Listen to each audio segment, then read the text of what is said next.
Ce n'est pas toi que je critique, mais c'est ce que tu dis ou ce que tu fais.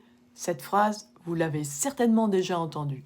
Elle sonne bien, elle rassure, elle donne l'impression d'être dans une communication bienveillante.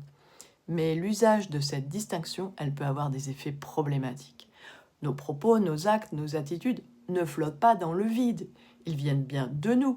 Ils disent quelque chose de notre façon d'être. Et quand cette séparation entre ce que nous disons et ce que nous sommes devient automatique, cela peut servir à se déresponsabiliser. Par exemple, on peut dire: oui, j'ai menti, mais ne confondez pas ma personne et mes actes.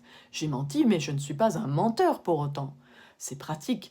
Vous voyez bien que refuser systématiquement le lien entre ce qu'on fait et ce qu'on est, c'est s'offrir une échappatoire très confortable.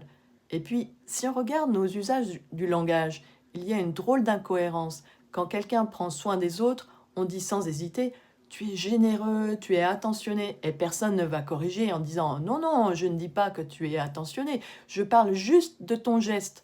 Alors, pour le positif, on assume le lien entre l'acte et la personne, mais pour le négatif, on le refuse. Et pourquoi cette asymétrie? Probablement parce qu'on a peur d'être trop franc. On ne veut pas blesser, on veut ménager la susceptibilité, on veut rassurer. Et tout cela part souvent d'une bonne intention. Mais parfois, cette prudence, elle va empêcher l'autre de voir vraiment ce qu'il fait et donc de se voir lui-même. Alors, oui, je ne dis pas que cette distinction n'a jamais de sens. Par exemple, dans un débat d'idées, une personne a un raisonnement confus, ça ne veut pas dire qu'elle est toujours confuse. Mais cette distinction entre ce qu'on dit et ce qu'on est, elle devient problématique quand elle sert d'esquive automatique face à toute critique ou face à toute prise de responsabilité.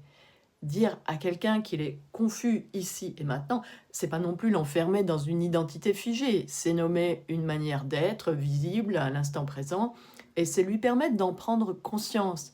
Alors la clarté, elle peut ouvrir au dialogue, tandis que les précautions excessives, elles peuvent infantiliser autant qu'elles rassurent. Et parfois, nommer directement ce qu'on observe chez quelqu'un, c'est lui faire plus confiance que de se réfugier derrière l'abstraction de ses actes.